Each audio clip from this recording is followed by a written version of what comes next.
Alam nyo, maganda naman yung pakiramdam ko nito mga nakalipas na araw. So, kaya sana maganda yung resulta ng lab test ko, no? Sana nga po, Nay.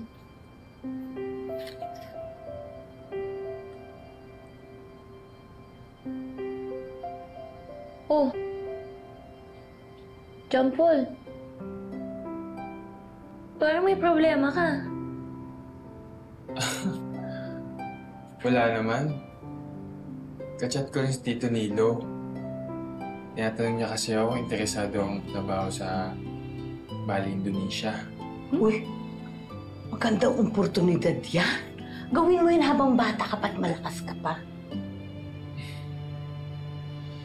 Malakat ka, John Paul. Yung na binag-binag ko pa. Tsaka, baka malungkot din. Syempre, nandito sa Iloilo ang pamilya, pati mga kaibigan ko. Nandito kayo. Nandito ka. Ha? Ha? Wala.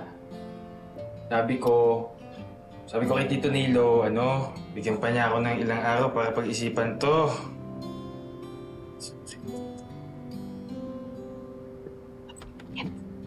Ay, magandang araw po. At ito na po ang resulta ng lab tests nyo. And good news. Normal naman po ang lahat. Your kidney is working fine. Maraming salamat naman po. Good news nga ako. Dok, pwede po ba akong magtanong din? Tatanong ko lang po sana kung sino po ba yung nag-donate ng kidney kay nanay, tsaka sino po yung tumulong para matuloy po yung operasyon niya. Gusto ko po kasi magpasalamat ng personal eh. Pasensya na po kayo pero hindi ko maibibigay ang mga pangalan nila. Confidential information po talaga yun. Sige po, salamat. Importante, okay ka na, Nay. Yun.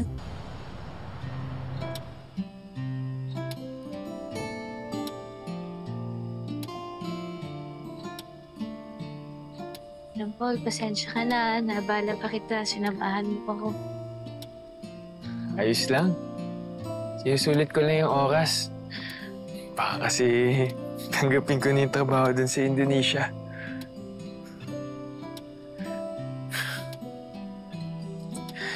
Tata. Sandali lang. May sabihin ako, sir. Ano yan?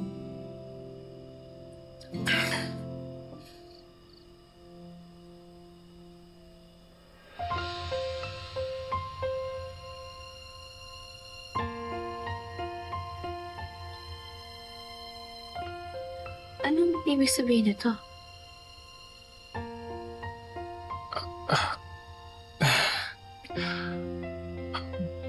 Huwag mo nakitaan si Francis. Umuwi na lang tayo, Tata.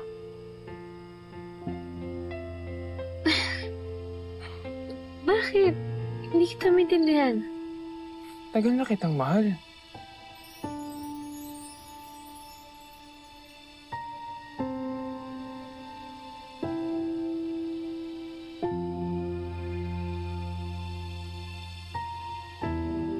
Bigyan mo lang ako ng pagkakataon, Tata. Papatunayan ko sa'yo na mas okay yung boyfriend kaya sa Francis na yun. Gagawin ko lahat. Liligawan kita. Sabihin mo lang na may chance ako dyan sa puso mo. Hindi ko tatanggapin yung nag-aantay sa aking trabaho sa ibang bansa.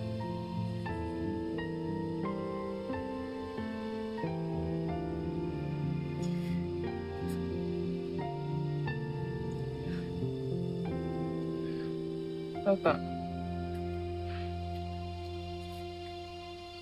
Piliin mo lang ako, please. Bigyan mo lang ako ng pagkakataon na ligawan kita, Tata.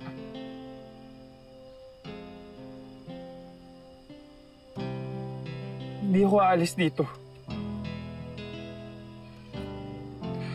Sabihin mo lang.